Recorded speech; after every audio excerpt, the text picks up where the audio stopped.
Hi, my name is Cheebs and I do a lot of solo backpacking, camping, and hiking, and I take you along on those adventures with me. And in today's video, I am doing a solo trip where I am walking up a 14er for the first time solo. I've done a 14er before, but never solo. Thanks for watching this video. If you like this content, like, share, subscribe, do all of that good stuff. Enjoy the video.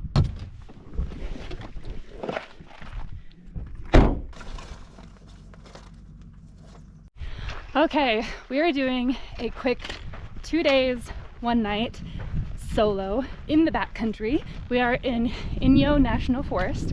Right now we're at about 10,000 feet above sea level. And I am going to climb my first ever solo 14er. I've done a 14er before, but never by myself. And this one is called Mount Langley. And I'm so excited to take you with me. Right now we are hiking to camp. We'll camp there for the night and then I'll get up early in the morning and go up to the top. I just had the most hectic 15 minutes of my life. So I drove 5 hours from Lake Tahoe to here, parked in the parking lot. I'm getting my pack ready and then I realized that I only brought one trail runner. And the only other pair of shoes that I had were my sandals. And maybe this will make you think differently of me, but I had come to terms with the fact that I was gonna go up in my sandals. I mean, I drove 5 hours. There's no way I'm not at least attempting it in sandals, you know? Thankfully, that wasn't the case, because next to me, there was a family and they were loading up to leave, and I went over and I asked the woman, I said, "Hey, I have a weird question for you. Is there any way I could buy your shoes off of you? What size are you? Can we make this work?" She was so kind. Shout out to Jen. Thank you so much, Jen. And I bought her shoes off of her for about 50 bucks. So thankful for that. They're like a half size too small, but I think that's better than going up in sandals. And then as I start walking on the trail, not even 20 feet into the trail, someone stops me and says, "Your face is familiar." And I was like, okay, this could be someone from the climbing community. This could be from someone from Tahoe. This could be someone from Twitch. And she goes, "Cheebs?" And I was like, "Yes, hello, it's me, hi." And she goes, "I just found your YouTube video and you inspired me to come out here and do a solo 5-day backpacking trip by myself. I'm gonna cry thinking about it. It's so sweet." And I couldn't believe it. It was like, what are the chances, truly, what are the chances? What are the chances I'm starting as she's leaving? She just found my channel. I'm 5 hours away from home. She's quite a ways away from home. It just was such a beautiful way to start this adventure. So something cool about this area I'm hiking in is it's very close by to Mount Whitney. And Mount Whitney is the tallest mountain in the contiguous US, so in the lower 48. And you don't know this, but a couple of weeks ago, I attempted to climb Mount Whitney and failed miserably. And you know what? That is just the nature of being in the backcountry. I would say most of it is failing in some way, whether it's you forget your shoes or you bail on a mountain because you're starting to feel ill. But pretty early into the hike, I was becoming severely disoriented, lightheaded, and fatigued. Just a kind of extreme fatigue that I haven't quite felt before on the trail. And I knew something was wrong. And I think it was a combination of recovering from a Giardia infection, which I had a couple of months ago, and a respiratory illness that I was struggling with on top of that, and I was at altitude. And I think altitude sickness was starting to begin, something I've never really struggled with before. And the thing is with altitude sickness, you want to turn around when you start feeling it, before it gets any worse. Because there is a point of no return And that's something you just don't want to play with, especially on the tallest mountain in the contiguous US. I think often as explorers and adventurers, we often let our egos get in the way, and the shame or fear around going back and telling people, I didn't do it, I bailed, I turned around. There's nothing wrong with that. You know what's important? Your physical safety, your mental safety, all of that. So someday I will be back for Whitney, and I'll be taking you with me when I do. Gorgeous. The way I just want to sit in that water for the rest of the day. Are you kidding me? Why am I gonna go hike up this thing? Why don't I just sit here with my silly little fantasy book? It's for another adventure. Onward. So, a couple of things to note about this trail that I'm on.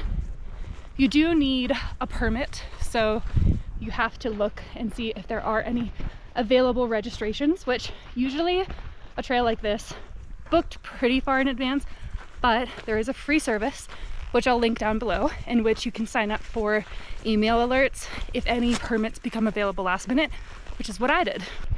And the permit is about $11. And then also you need a fire permit, which is free.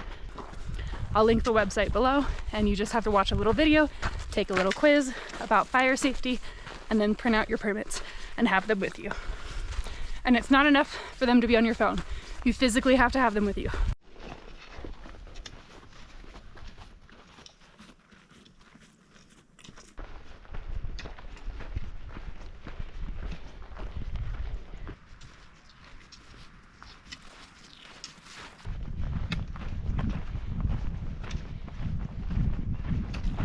I'm about halfway to the place where I'm gonna camp for the night, and I'm just stopping to readjust because my pants were falling down, and I'm gonna drink some Gatorade.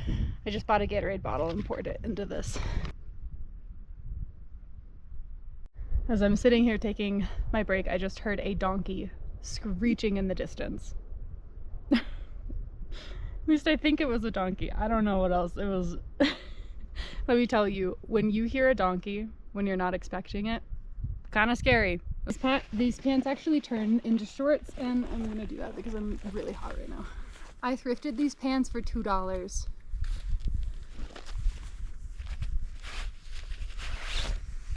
Woo! Wow.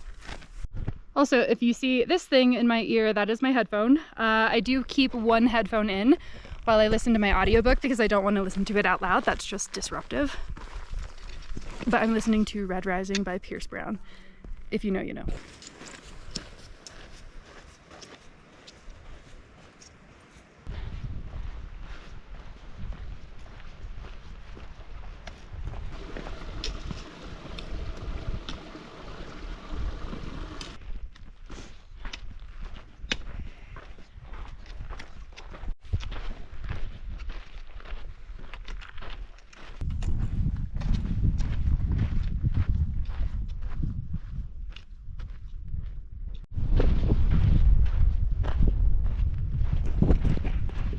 Absolutely gorgeous. There is a marmot sunbathing on a rock right in front of me. I don't know if you can see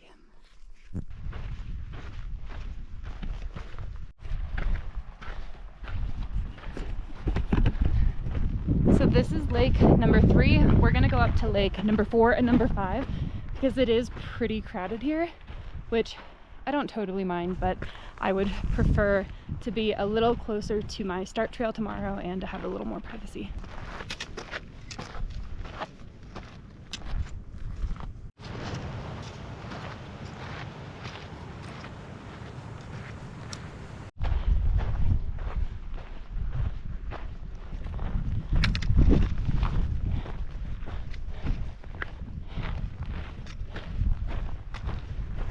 Okay, I think I found me a campsite.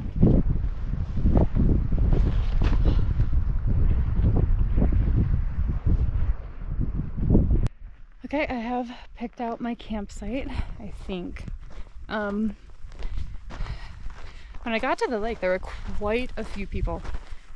already had picked out their campsite, but still enough to go around. But something that I've seen a lot of is people camping right at the water, which is not what you're supposed to do. You're supposed to camp at least 100 feet away from the water. Obviously, I'm not going to be the one to be like, hey, you can't do that. But if anybody is watching this video and you want to adhere to leave no trace policies, so all of us can continue to enjoy the outdoors, please do not camp right next to water sources. Okay, I am gonna set up camp as fast as I can because I'm gonna lose light pretty soon here. But first, I'm gonna take my Garmin and I'm going to text my friend to let her know I have made it safely to my campsite. The cool thing about Garmin, I have an older model, I have the first inReach, is that I just can use an app on my phone and text my friends, and then the app mingles with Garmin and it sends it out, which is pretty cool.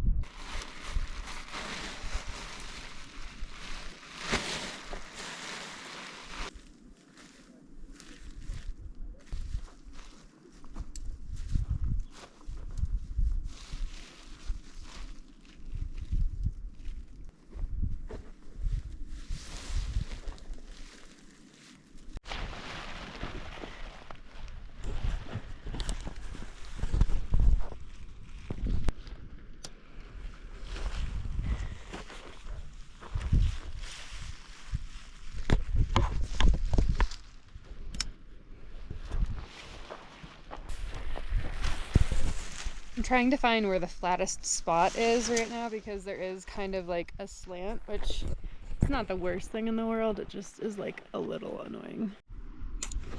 I think that's as flat as we're gonna get it. And there we have it. Tent is set up for the night. It's pretty cold. So I'm gonna put warm clothes on and get my sleeping system set up in the tent, and then start making dinner before it gets too dark. I was briefly debating on going for a swim once I got up here. Absolutely not. There's no way that's happening. I'm gonna try to push you up here. Please don't fall. I would be so sad. Are you cozy? Hi.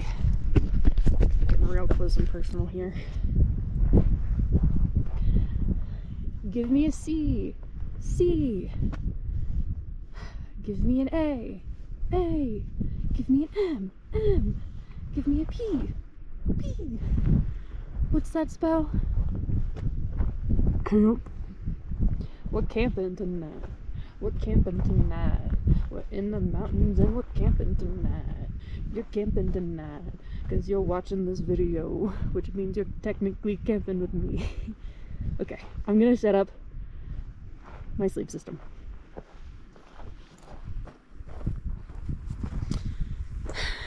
Listen, don't tell my haters, but I accidentally put the rainfly on backwards.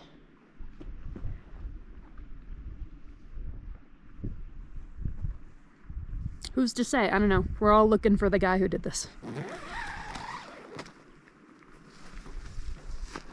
Okay, first things first, I'm gonna take my hiking shoes off.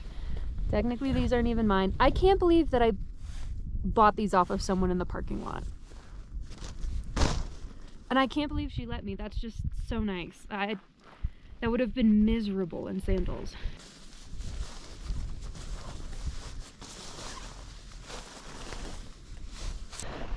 This is absurd, but I just had the realization that I am so happy right now because this is the first time I'm camping this summer not in the snow. I know. Which means I can put my down booties outside and they're not gonna get wet from the snow.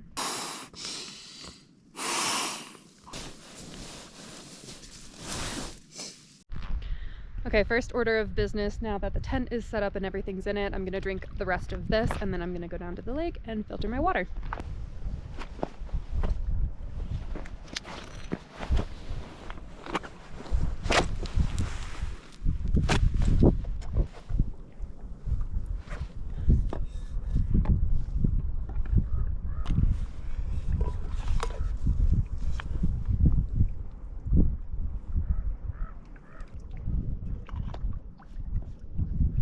I'm using the Catadine.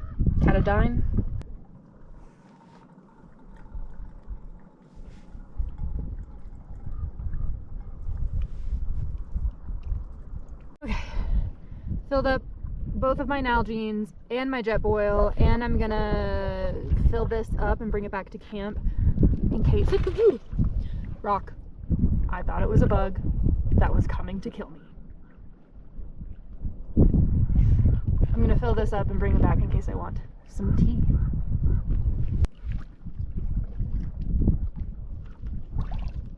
Okay, so technically in this national forest, you are required to use a bear canister.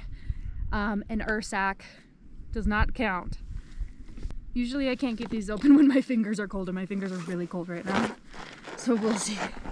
Actually, I'll just use this.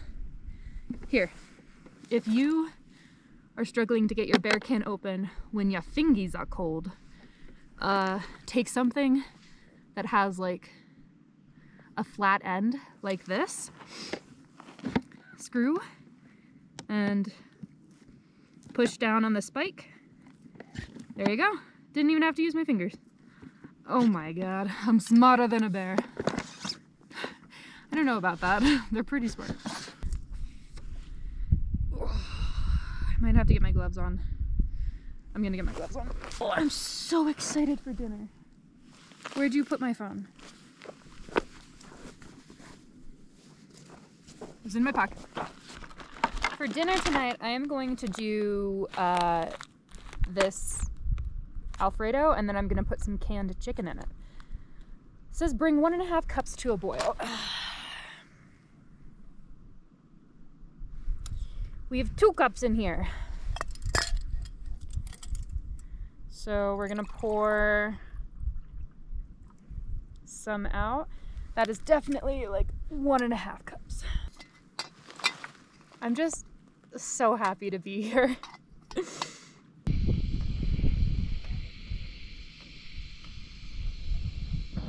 There we go. Nice.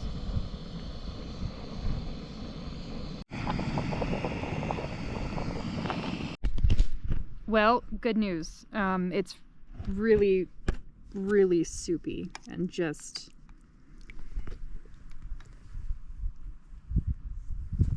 soupy. You know, it's hard to measure in the backcountry. I'm actually gonna boil it for a little bit to see if I can simmer it down, the liquid. Real quick, while I'm thinking of it, when picking out this campsite, I just want to vocalize some things that I noticed about the campsite that were yellow flags, I guess you could say. So you can see behind me, there's this ridge line, and it's very, very rocky. And if you look around, there are boulders scattered about. And what that tells me is that rockfall hazard in this area is probably pretty high. And that's definitely something to watch out for when picking a campsite, because it was not just 2 months ago that I was sleeping on Mount Shasta and a watermelon-sized rock hit my tent in the middle of the night. Fell off of the mountain at about midnight and hit my tent. Thankfully, I wasn't hurt because it hit in the perfect spot right at the top and bounced off and kept going. But that could have been pretty serious. So that's something to worry about. I think I'm feeling pretty good with the spot that I have here, because there's this, like, it goes down and then it kind of comes back up. So I feel pretty good about that. And I guess in terms of what else you would want to watch for at this campsite, maybe wind. Just depending on where the wind is coming from, you might want to like position yourself behind a rock. But I think that's about it. That's all I can think of.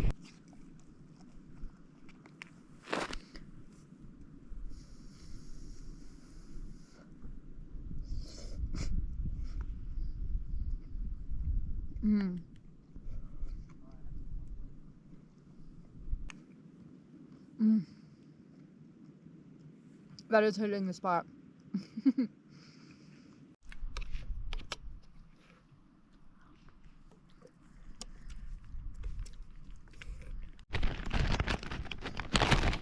And for any garbage I have, I just keep a little Ziploc baggie with me. And I put the garbage in that. and then I put the garbage in the bear camp. And for dessert, I have a chocolate croissant. I'm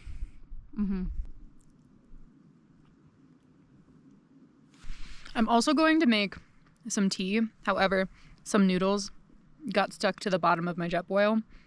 Common occurrence with noodles. So it's gonna be like sleepy time flavored, Alfredo flavored tea. Okay, now I'm gonna go hide my bear canister somewhere over here. Oh, whoa! Look at that. Those are some kind of bones.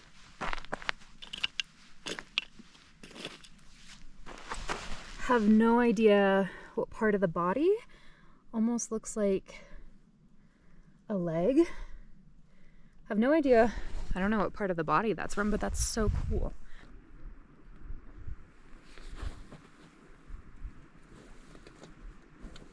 I am going to be kind to tomorrow me, and I am going to take my pants that I plan to hike in and stuff them in my sleeping bag. That way when I wake up, they're not cold and unbearable to put on. I am cozy in my sleeping bag, and I'm just gonna watch something on my phone. I'm gonna call it a night here with you, and I will see you bright and early to walk up something tall. Good night. Saturday? What? Wait, today's not Saturday. I decided to watch Vanilla Mace before bed. If you know who she is, you get it, you understand. I'm probably the only person to have watched Vanilla Mace at almost 14,000 feet above sea level. Good morning. I was supposed to wake up a lot earlier, but I woke up with a migraine, and I wanted to see if I could sleep it off. I still have it, so I have to kind of make the decision, do I want to walk up something tall with a migraine, or should I just go back down? I'm gonna get up, eat breakfast, drink some water, maybe some coffee, and then see how I feel after that.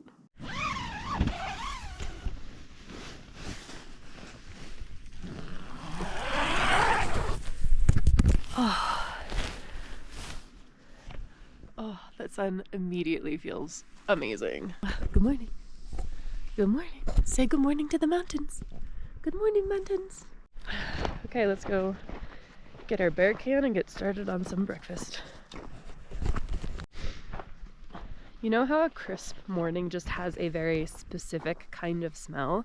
That's what this morning smells like, but it's in particular reminding me of fishing, because I think I'm by a lake and I can smell a little hint of fishiness. So it's like crisp morning paired with a little fishiness, and it reminds me of growing up fishing. There it is. Hi, looks pretty untouched.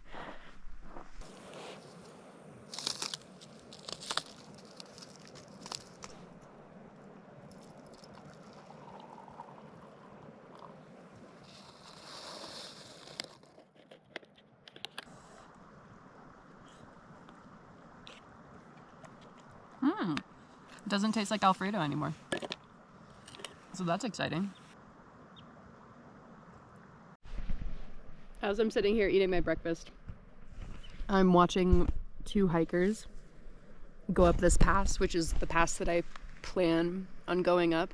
It's nice to get a general idea of where the trail is, because I think it's unmarked for the most part. So I was a little worried about that, but it's nice just eating my breakfast and sitting here and watching someone else do it.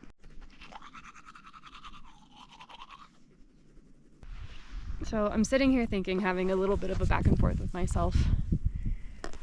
My migraine is feeling a lot worse than it was when I woke up this morning, but it's not like I need to lay in bed and can't look at the light kind of bad. So that's good. I'm worried about it getting worse, and my thought process is, I'm alone, I am going to be going off trail and hiking up something pretty steep, and I worry about my migraine impacting my ability to be secure in my footing And this is like one of the hardest parts about adventuring alone, is that you make the decisions. There's no one to bounce ideas off of, and you are your responsibility, and you have to take care of yourself. Okay, we're just gonna go for it and see what happens.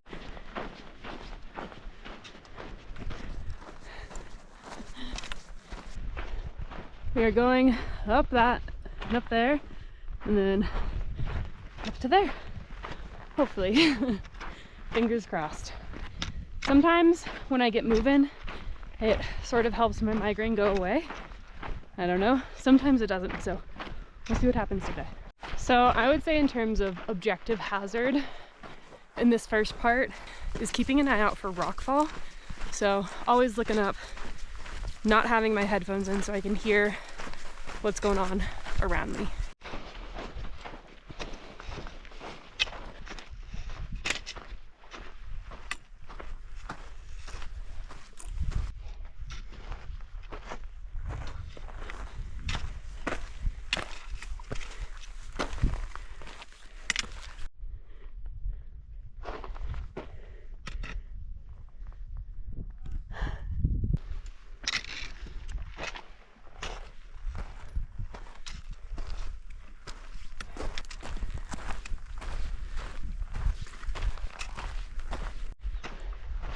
Okay, we are topping out here, so hardest part is over. We just gotta follow this and go up that way.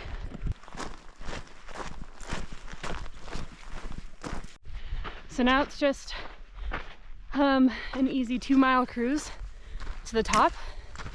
Still have a migraine, but feeling pretty strong, to be honest. So glad I decided to push through.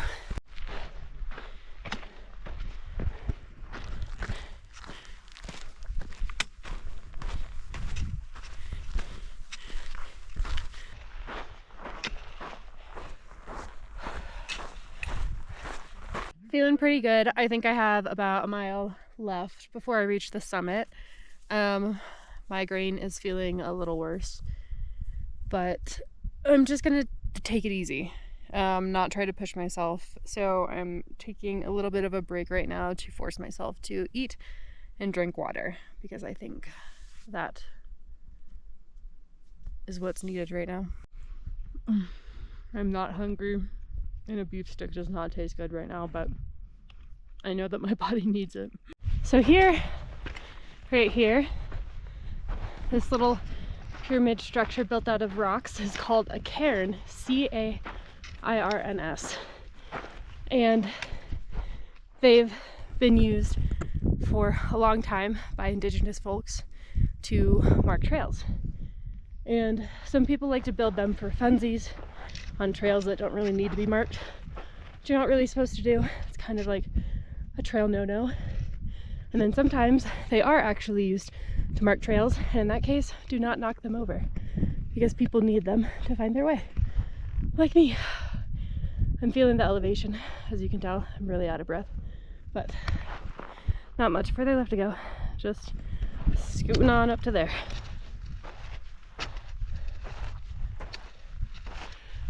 Just kind of at the point where you're just breathing and stepping. Something else I'm keeping an eye out for in terms of hazards is anything that resembles a storm cloud.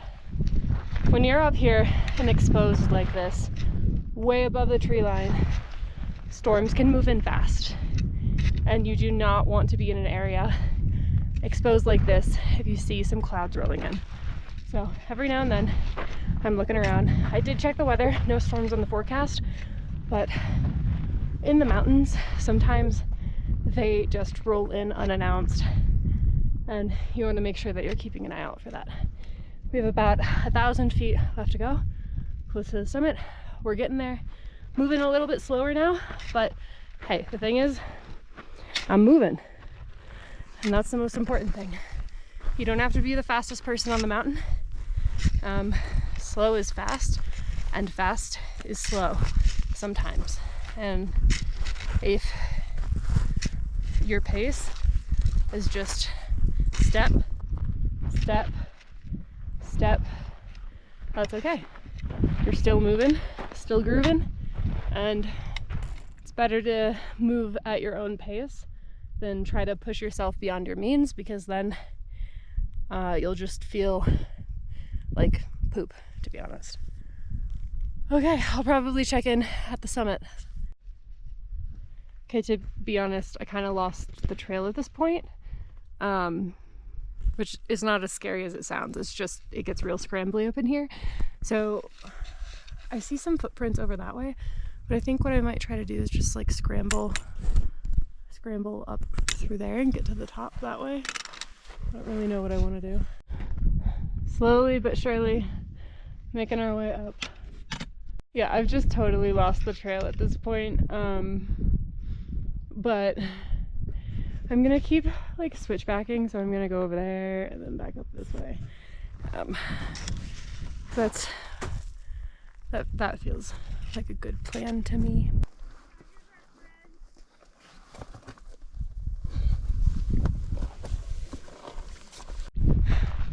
Final push, feeling pretty worked, but we're almost there. Oh my goodness. Wow.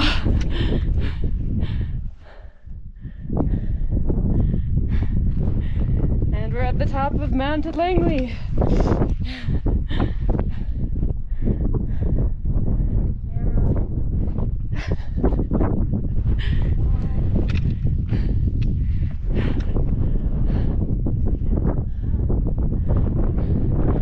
Absolutely beautiful. Okay, and I'm not gonna spend too much time at the top because the wind is blowing, it's cold, I don't have my puffy, and I'm kind of pressed for time, honestly. I have to get back to the parking lot, not too late, because I have to then go pick up my boyfriend at the Whitney portal, and I don't want him waiting for too long, so we're gonna try to hustle a little bit here. It really gets cold once that wind starts blowing. I'll tell you what, I was feeling so worked and gassed, and I'm so glad I pushed through and made it to the top, but I am ready to be back at the car. As I am descending down, I am quickly realizing that absolutely no scrambling was needed. I am simply following the cairns down, and it's a nice, easy, well-marked trail. So I don't know where I went wrong, but if you're doing this, just know you don't have to scramble. There is a trail that you can just follow. Just look a little harder.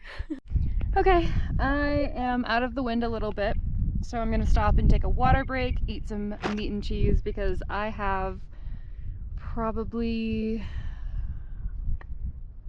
let's see, I have about 8 miles left to go before I'm back at the car. So I want to make sure that I'm keeping myself nice and fueled.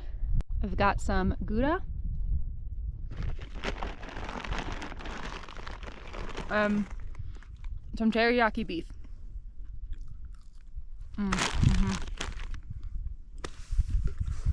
Best charcuterie board I've ever had.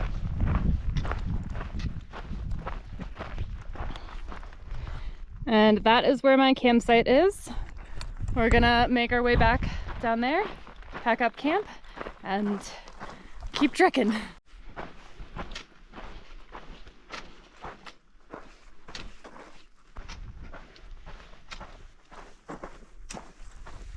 Whew. Made it back to camp. Oh my goodness. I am gonna take a little momentary rest, hydrate, get some food in my system, and then make my pack heavy again and hike back down. The saddest part of today is that I forgot my Nerds gummy clusters for fuel to get up to the top. But that's okay. That just means I have some now. That breeze feels so good. What a beautiful place.